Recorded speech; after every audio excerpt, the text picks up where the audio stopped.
Lequel de ces tours de passe-passe est interdit? Celui-ci, le Brésilien Carlone, était le roi de ce dribble. Et il est devenu célèbre dans le monde entier. Ah, les Brésiliens et leur tour. Et Nani, le Portugais, a souvent été vu en train de jongler avec le ballon sur sa tête. Et puis cela ne semble pas être une mauvaise idée à première vue, je veux dire qu'il est assez difficile pour l'adversaire d'atteindre la balle. Ce qui nous amène au problème de tout ceci. Coelho donne un coup de coude à Carlone. Cela ne se termine pas toujours de manière aussi brutale, mais l'adversaire ne peut intercepter la balle qu'avec la jambe en l'air près de la tête. Et dans les règles du football, il dit que le jeu dangereux est interdit. Et oui, si vous dribblez le ballon sur votre tête, l'arbitre peut considérer cela comme un jeu dangereux. Parce que, techniquement, vous vous mettez en danger. Ah, j'ai encore appris quelque chose de nouveau. Mais ce n'est pas tout. Voici d'autres choses dans le football qui sont interdites. Parlons des pénaltys, parce qu'il y a pas mal de règles en la matière. Jetez un coup d'œil à ceci. Le joueur court, puis ralentit. C'était autrefois interdit. Aujourd'hui, c'est autorisé. Mais que dire de ceci? Et également autorisé. Le tireur peut tourner sur lui-même pour confondre le gardien de but. Pourtant, Neymar avait l'habitude de faire ce coup-là il y a quelques années. Il courait et arrêtait le tir au dernier moment. Le gardien avait déjà sauté dans un coin et Neymar n'avait plus qu'à frapper le ballon dans l'autre coin. Cela a si bien fonctionné que d'autres joueurs ont commencé à utiliser cette tactique. Mais la FIFA est arrivée et a dit que si la jambe d'appui est déjà à côté du ballon, le mouvement de balancier ne peut plus être interrompu. Ce qui est logique. Sinon, ce n'est pas juste pour le gardien de but. La FIFA, pour une fois, vous avez fait quelque chose de bien. Notre prochain tour interdit peut également être utilisé lors d'un penalty. Vous vous en souvenez tous. Messi a fait une passe à Suarez qui tire dans le but. Excellent tour de passe-passe, car il désoriente totalement le gardien. Et oui, c'est autorisé. Mais imaginez que le tireur pose le ballon, qu'il recule, que l'arbitre siffle, et que soudain un autre membre de l'équipe s'élance et frappe le ballon. Un bon tour, non? Cependant, ce n'est pas autorisé. Le but n'est pas accordé. Il y a coup franc pour l'autre équipe, et le joueur reçoit un carton jaune en plus. Et maintenant, oui, une décision arbitrale très discutable.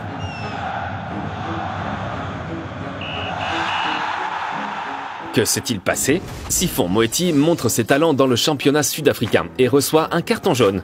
Pourquoi? L'arbitre a estimé qu'il s'agissait d'un comportement antisportif. Voici ce que les commentateurs ont pensé de cette décision. Cependant, il est amusant à regarder. Et oui, une décision très bizarre de la part de l'arbitre. Qu'en pensez-vous? Dites-le nous dans les commentaires.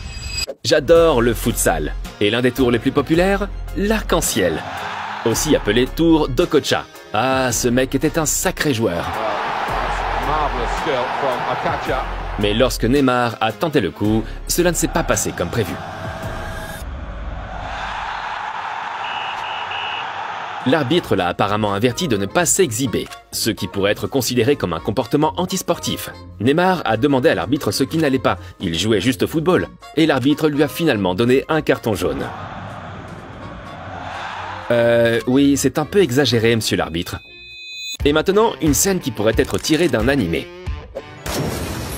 Coventry a joué contre Everton en 1970. Il y a eu un coup franc. Quel but! Il a même été élu but de l'année par la BBC. Cependant, ce geste a été interdit. Il n'est plus permis de soulever la balle comme cela dans l'air lors d'un coup franc. Dommage, parce que c'était vraiment bien à voir. Et puisque nous parlons des joueurs les plus habiles du football et de leur tour de passe-passe, celui-là ne peut pas manquer. Ronaldinho, un génie de la balle. Et pourquoi ne pas attraper la balle avec les genoux pendant le match comme Ronaldinho et ensuite courir comme ça? Excellente idée, mais interdite. Imaginez que Ramos soit votre adversaire. Il en va de même pour cette astuce que nous connaissons tous.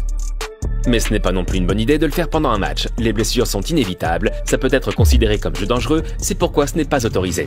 De plus, je ne veux pas que Ramos vienne me voir pendant que je fais ce tour.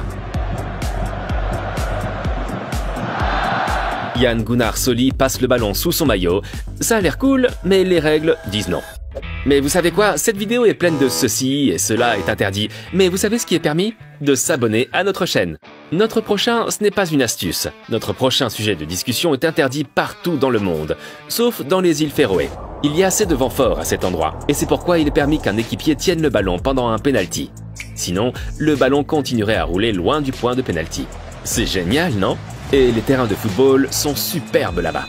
Imaginez que votre équipe est une avance de 1-0 et que le gardien de but fasse quelque chose pour gagner un peu de temps. Il perd du temps avec le ballon dans les mains. Mais il y a une limite de temps, 6 secondes. Certains d'entre vous connaissent peut-être cela de la FIFA. Si le gardien garde toutefois le ballon plus longtemps dans ses mains, l'arbitre peut accorder un coup franc indirect à l'autre équipe. Et pour tous ceux qui disent que les arbitres ne s'en préoccupent pas tant que ça, eh bien, jetez un coup d'œil à ceci. Nous sommes aux Jeux Olympiques de 2012 en Angleterre, demi-finale du tournoi féminin entre le Canada et les États-Unis. C'était un match fou. Le Canada menait 3-2.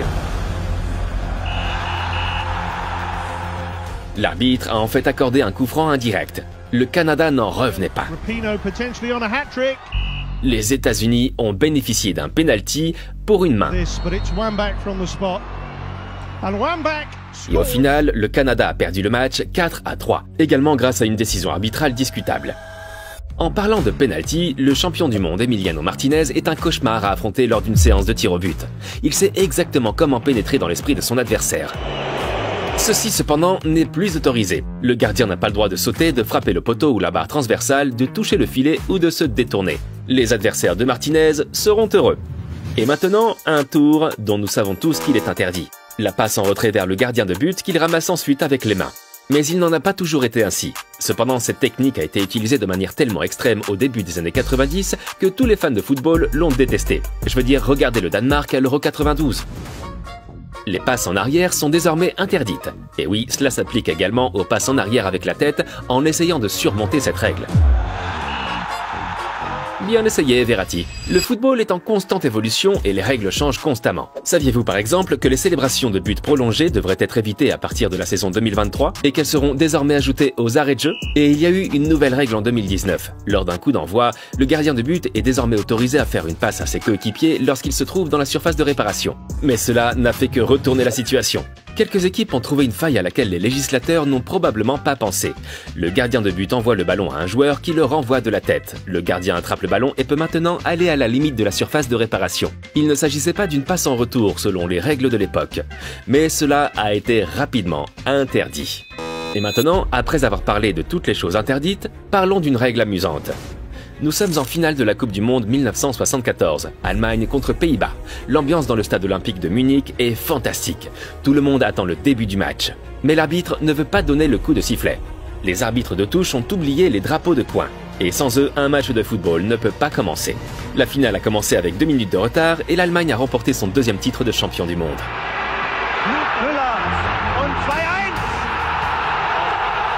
Mais saviez-vous que certaines célébrations de buts sont interdites? Regardez cette vidéo si vous voulez comprendre pourquoi Neymar a reçu un carton rouge pour cette célébration.